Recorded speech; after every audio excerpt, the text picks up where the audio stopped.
Hi, Alan Stratton from As Wood Turns. There's still time for you to get your project in for this year's Christmas Ornament Wood Turning Challenge. There's a lot of nice stuff going on. Let's see your favorite project. Simple, complex, whatever. We'll appreciate it. We want to see your ideas and your creativity. I'd like to put a little bit more in myself, perhaps to inspire your creations. Here is a Christmas ornament. This one is a ball with mirrors set into the sides and of course a finial on the top and the bottom. Now I have to admit I went a little bit overboard on this ornament because I'd recently had someone say, oh, they couldn't make a sphere, couldn't make a perfect ball.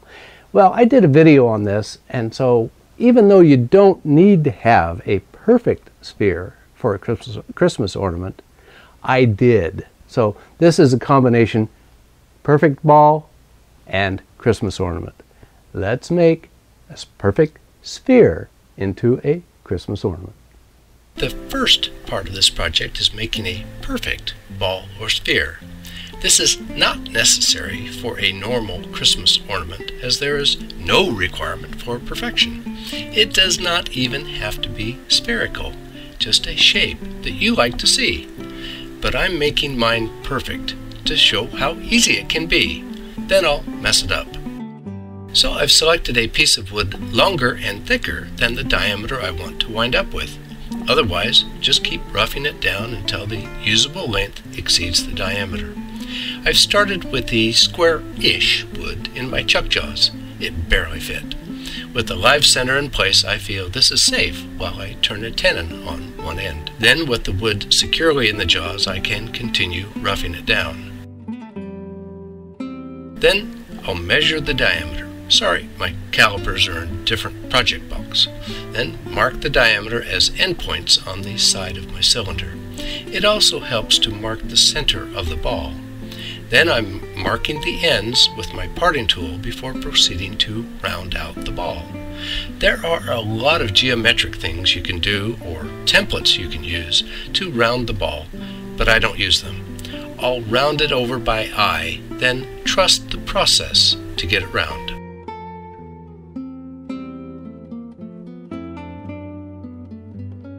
Near the end, I'm removing the live center and the end spigot.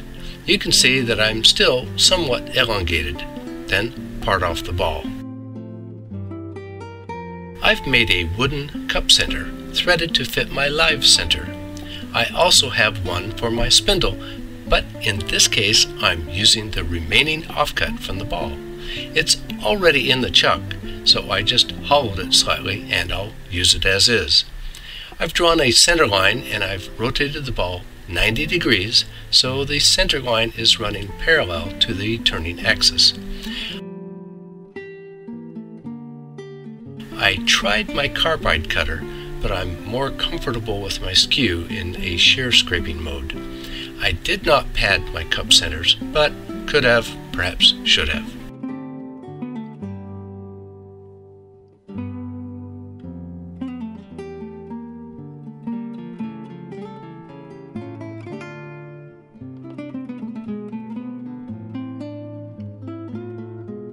Now for shift number 2.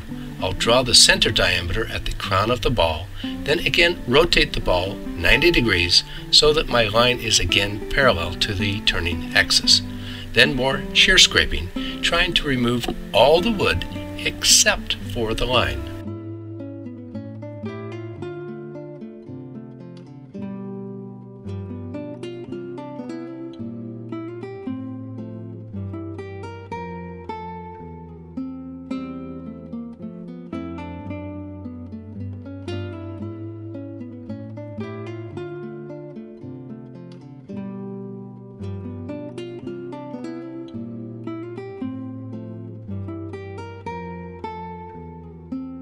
Then again mark the center and rotate the ball again before continuing to shear scrape the wood.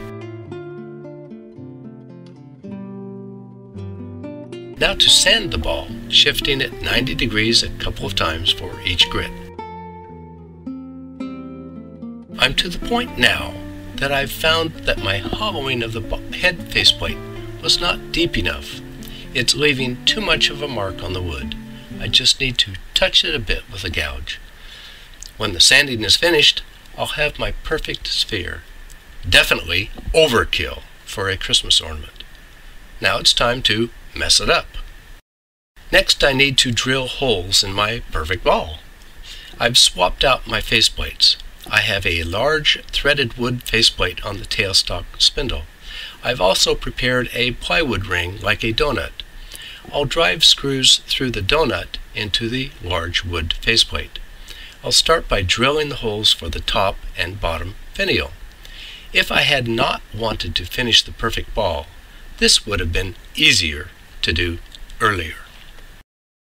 Now I've centered the ball between a cone center and the faceplate and drawn a center line around the ball.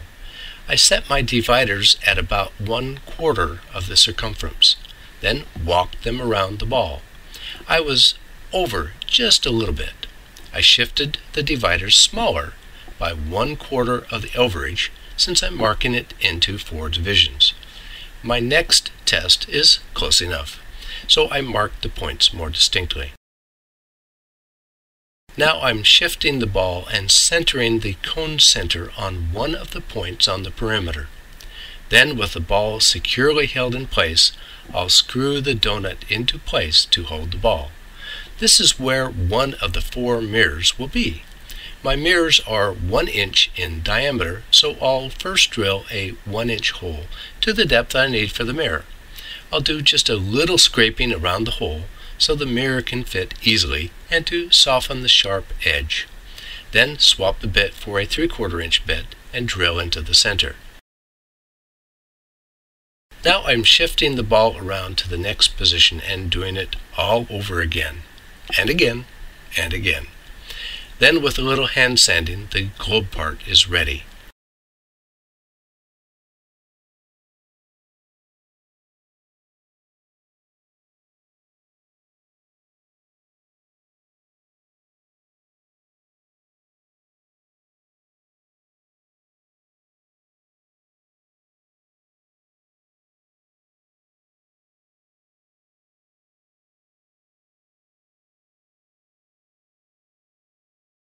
Now for the finials. I'll use a pen blank and my long nose jaws. This will be the top finial, so I'll drill a hole for the hanger now while it's easy. Then shape the finial with my skew, sand it, finish it, and part it off.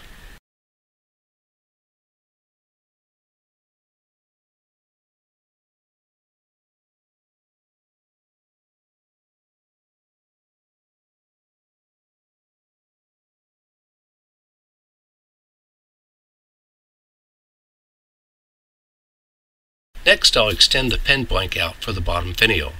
I'll do most of the shaping with my skew. I don't have any rules or guidelines.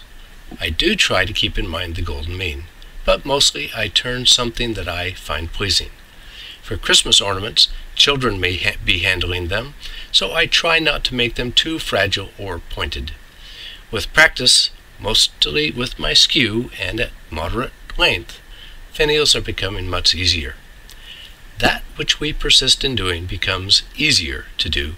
Not that the nature of the thing has changed, but that our ability to do is increased. That's Emerson.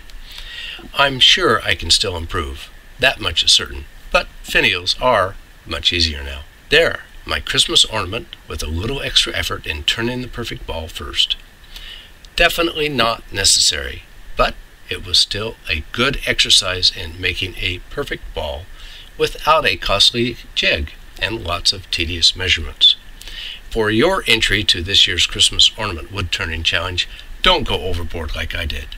Just show your own creativity at your skill level, whatever that is.